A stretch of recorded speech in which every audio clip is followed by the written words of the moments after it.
अस्सलाम वालेकुम मोअज़्ज़िज़ ख़वातीन व हज़रात।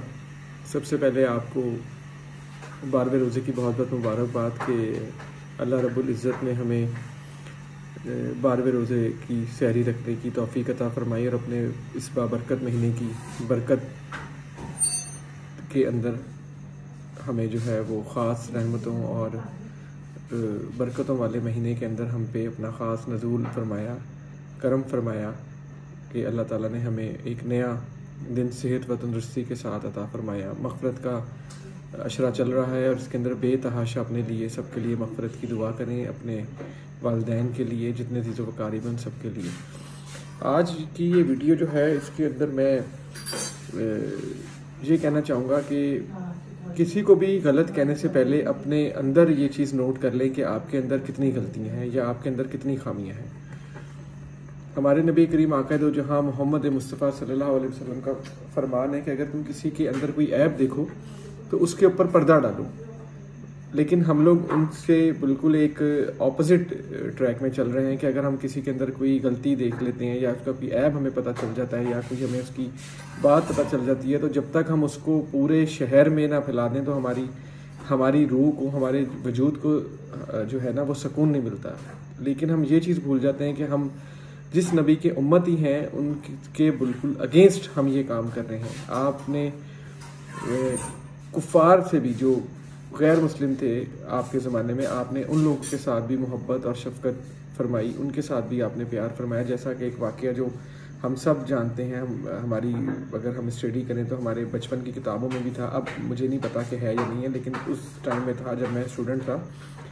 तो एक औरत आपके ऊपर कूड़ा फेंकती थी और आप जो थे वो उसके घर के आगे से जब भी गुजरते थे तो वो कूड़ा फेंकती थी। जब एक टाइम गुजरा तो उसने कूड़ा फेंकना बंद किया तो आपको जस्तजू हुई और आपने सोचा कि आखिर क्या वजह है कि ये औरत कूड़ा नहीं फेंकती।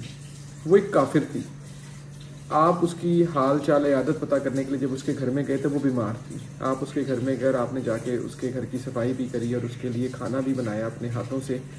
और उसके बाद जो है जब उसने आपका ये रवैया, आपका किरदार, आपका मोहब्बत देखी तो उसने इस्लाम कबूल किया। और ये हमारे नबी का जो है तरीक़ाकार था। लेकिन हम लोग क्या करें, अभी रिसेंटली एक वाक़या हुआ, जैसा कि आपने देखा कि खान साहब ने एक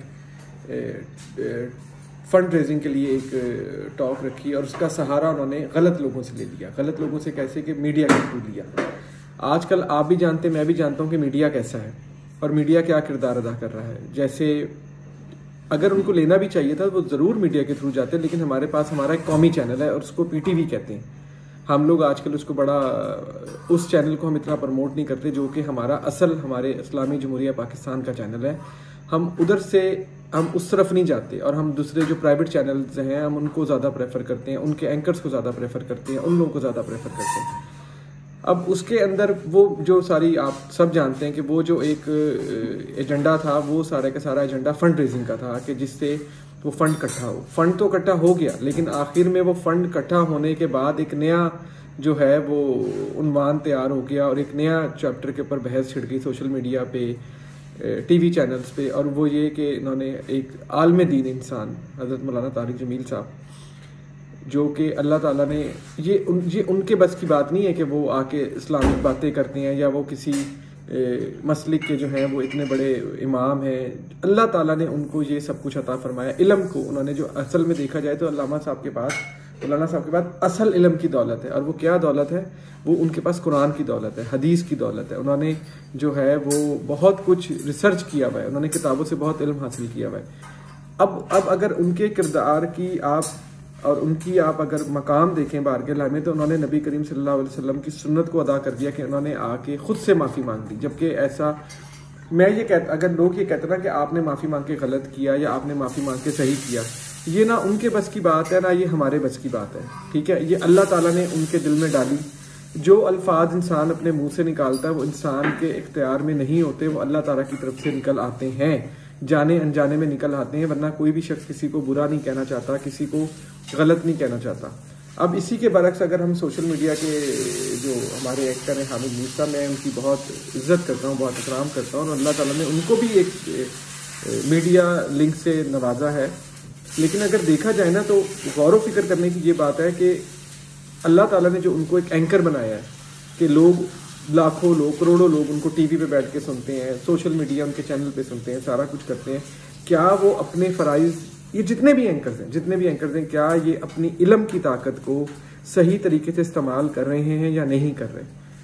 आप खुद एक चीज़ उठा के देखें, अगर आप सोशल मीडिया पे देखें, अमूमन आप ड्रामेज देखें, ये सारा कुछ देखें, तो उसके अंदर सिर्फ दीन इस्लाम की कोई ऐसी चीज़ नहीं होती। हर वो चीज़ हम लोगों के टीवीज़ पे दिखाई जा रही है। हमारे बुज़ुर्ग एक जो हमारे जद अमजद जिन्हें हम कहते हैं, मेरे वालिद साहब अल्लाह ताला उनको गरीक़ जन्नत करे, आपने पूरी ज़िंदगी उनकी पैरवी की, उनके कोशिश की कि उनके नक्शे कदम पे चलें। हज़रत सैयदना सूफ़ी ज़ुबैर बिन हाशमी कादरी रहमतुल्लाह अलैह हसनाबाद गली नंबर 4 में आपका दरबार मुबारक है। आप फरमाते थे, मैंने अपने वालिद साहब से ये बात सुनी कि एक ज़माना ऐसा आएगा कि मैंने उनके जो है वो, उन्हें मैं अब्बा जी कहता हूँ, उनसे मैंने नहीं सुनी, लेकिन मैंने अपने वालिद साहब से सुनी कि एक ज़माना आएगा कि घर घर के अंदर जो है वो नाच गाना होगा। तो मेरे वालिद साहब फरमाते हैं कि हम सोचते थे कि यार ये क्या बात है जो अब्बा जी करते हैं। तो वो ज़माना यही है कि आप हर घर में चले जाएं, पहले एक टीवी होता था, अब टीवी, फिर वो टीवी लॉन्च में कन्वर्ट हो गए, फिर वो टीवी लॉन्च से कन्वर्ट होके जो है वो बेडरूमों की हद तक चले गए, ठीक है।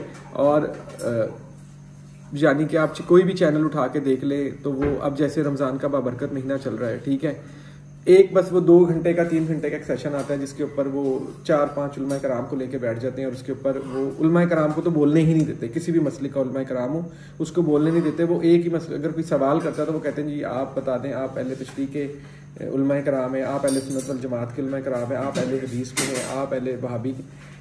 तो उनको भी, उनसे वो अपने अपने मसलिक के मुख्तलिफ इमामों को और आलम दीन को इकट्ठा करके टीवी चैनल शोज़ के ऊपर जो है एक नई कशमकश क्रिएट कर देते हैं। और उसके बाद वो जैसे ही रोज़ा अफ्तार होता है तो उसके बाद जो है वो आपको गेम शोज़ और इस तरफ ले जाते हैं, ठीक है। उसमें मैं भी शामिल हूँ, मैं ये नहीं करता कि मैं कोई, देखें सबसे पहले इंसान ना अपने अंदर खामियां देखें। तो मैं तो ये समझता हूँ कि इस दुनिया के अंदर जो है वो मुझे जो है ना वो ऐसा नज़र आता है कि मुझ में ही सबसे ज़्यादा खामी है। और दूसरी चीज़ ये कि एक जो बड़ी अहम बात वो ये कि खुदारा किसी को गलत मत कहें। अगर किसी ने गलती कर दी है तो उसके गलती के ऊपर पर्दा डाल दें, उसकी गलती को नुमायाँ ना करें। मौलाना साहब ने ऑन मीडिया आके जो है वो माफ़ी मांगी है। अगर हामिद मीर साहब भी उस पर माफ़ी मांग लें तो मेरी सोच के मुताबिक इतना बड़ा गुनाह कबीरा नहीं है। और जो इंसान इस चीज़ को एहसास ना करे ना कि उसने गलती क्या करी है, और किसी आलम दीन इंसान को, वो जैसे भी हैं, मैं ये नहीं कहता मेरी ज़िंदगी में कभी अल्लामा साहब से मुलाकात नहीं, ना मैं कभी अल्लामा साहब को इतने ज़ौक़ व शौक़ से सुनता हूँ। मैंने अपनी ज़िंदगी के अंदर अगर किसी को बड़े दिल के साथ सुना है या मैंने उनके अहकामात पे चलने की कोशिश की तो वो मेरे रहबर, मेरे पेशवा, जैसा मैं हमेशा आपको कहता हूँ कि हज़रत अल्लामा कारी मोहम्मद अयूब साहब, मैंने आपके साथ ज़िंदगी का एक अरसा गुजारा है, आपके साथ सफ़र भी किया है। तो एक दफ़ा मैं और आप मोटरवे पे सफ़र कर रहे थे, हम किसी महफिल के लिए फैसलाबाद जा रहे थे, तो आपने फरमाया कि अली मियाँ ये जो रास्ता है ना, इस रास्ते का तो हमें पता है कि ये हमें फैसलाबाद ले जाएगा और यही रास्ता हमें लेके वापस हमारे घरों को आ जाएगा, लेकिन जो अल्लाह की राह में चलते हैं ना, जो अल्लाह की राह का रास्ता, उस रास्ते का कोई इख्तिताम है ही नहीं। कोई अल्लाह का वली, दरवेश, आलम दीन अगर ये कहना कि मैं इस मकाम पे पहुँच गया। देखें, इल्म 2 किस्म का है। एक इल्म वो है जो आप किताबों से लेते हैं, किताबों का इल्म हर कोई नहीं समझ सकता, और एक इल्म वो है कि जो बुजुर्गान दीन औलिया कराम की सोबत में बैठने से आपको हासिल होता है, और उसे सीना बा सीना फैज़ कहते हैं कि वो अपनी निगाह करम से वो अल्लाह ताला के ख़ास बंदों में से होते हैं। अल्लाह ताला की बारगाह इलाही में हर बंदा ही ख़ास है, लेकिन हम और आप जो हैं वो हम फैसला नहीं कर पाते कि हम क्या गलत कर रहे हैं और हम क्या सही कर रहे हैं, पहली चीज़। दूसरी चीज़ ये कि इतना बाबरकत महीना चल रहा है, इतना बाबरकत महीना चल रहा है, और ये अल्लाह ताला ने, जैसे मैंने आपको पिछली वीडियो में भी कहा था, इस वीडियो में भी कहूँगा कि हमारे पास ये इतना बड़ा गोल्डन चांस है कि इसके अंदर हम अपने रब को अगर चाहें तो 100% अगर राज़ी नहीं कर पा रहे तो कम से कम 50% तो राज़ी कर लें, क्योंकि हमें कुछ करने को नहीं है। हमारे पास कोई स्पेशल सोशल एक्टिविटी नहीं है, कोई हमारी मूवमेंट्स नहीं है, हमारा कहीं आना जाना नहीं है। तो हम ज़्यादा से ज़्यादा कुरान का सहारा लें, हम कुरान को सुनें, जो औलिया कराम है, जो बुजुर्गान दीन है, उनके वसीले से अल्लाह ताला से रजू करें तो अल्लाह ताला हमें ज़रूर हमारी इन बंद आँखों को खोलेगा। जैसा कि मैंने आपको पहले भी शायद अपनी पिछली 2-3 वीडियोज़ में बताया, उस बात में बताऊँगा कि 4 किस्म के लोग हैं। एक वो लोग हैं जैसे बाबा जी, ये चीज़ मुझे मेरे मुर्शिद ने बताई कि 4 किस्म के लोग हैं, जैसे कि एक वो हैं जो बज़ाहिर तो आपको बिल्कुल अल्लाह वाले लगते हैं, लेकिन अंदर से उनके पास ऐसी कोई चीज़ नहीं होती।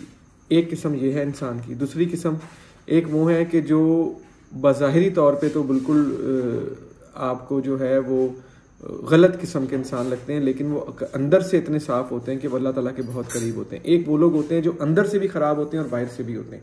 और चौथी किस्म वो है जो सिफ़त औलिया अल्लाह है कि वो जितने पाक आपको बाहर से नज़र आते हैं उतने ही पाक वो अंदर से भी होते हैं। और अल्लाह ताला जो है वो उनकी बहुत लाज, उनकी दुआओं की, उनके वसीले से अल्लाह ताला बहुत लाज और इज़्ज़त रखता है। इसी तरह इंसान की ज़िंदगी के अंदर एक मकाम ऐसा ज़रूर आता है कि इंसान को अपनी की हुई गलतियों का एहसास होता है, लेकिन हम उस चीज़ को समझ नहीं पाते।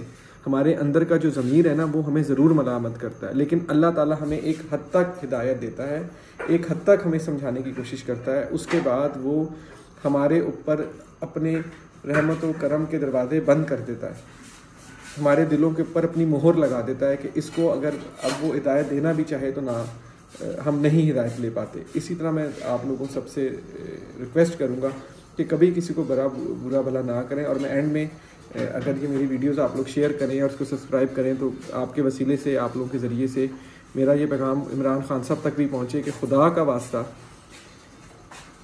किसी पार्टी को गलत मत कहें, चाहे वो नून लीग है, चाहे PPP है, चाहे वो जमात इस्लामी है, जो पार्टी है इस पाकिस्तान में उसको गलत मत कहें। अल्लाह ताला ने आपको इस वक्त आपके हाथ में इक़्तिदार दिया है। आपसे रोज़े महशर ये सवाल नहीं होगा कि जी आपने कितनी नमाज़ें पढ़ी, कितनी बातें करी, कितनी रियासतें करी, वो आपसे बाद में सवाल होगा। लेकिन अल्लाह ताला आपसे ये सवाल ज़रूर पूछेगा कि मैंने तुझे हुक्मरानियत दी थी और तेरे दौर के अंदर इतने बंदे भूखे सोए, इतने बेगुनाह मरे, इतने बेगुनाहों की जानें गई, इतने बच्चों के साथ ज़्यादती हुई, इतनी बच्चियों के साथ ज़्यादती हुई।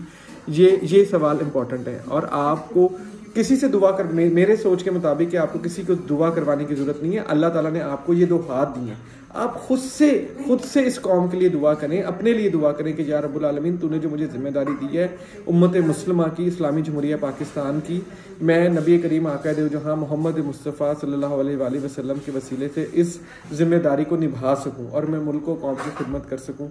उम्मीद करता हूँ मेरी ये वीडियो आपको पसंद आई होगी और उम्मीद करता हूँ कि आप मेरे चैनल को सब्सक्राइब भी करेंगे और शेयर भी करेंगे। बहुत बहुत शुक्रिया।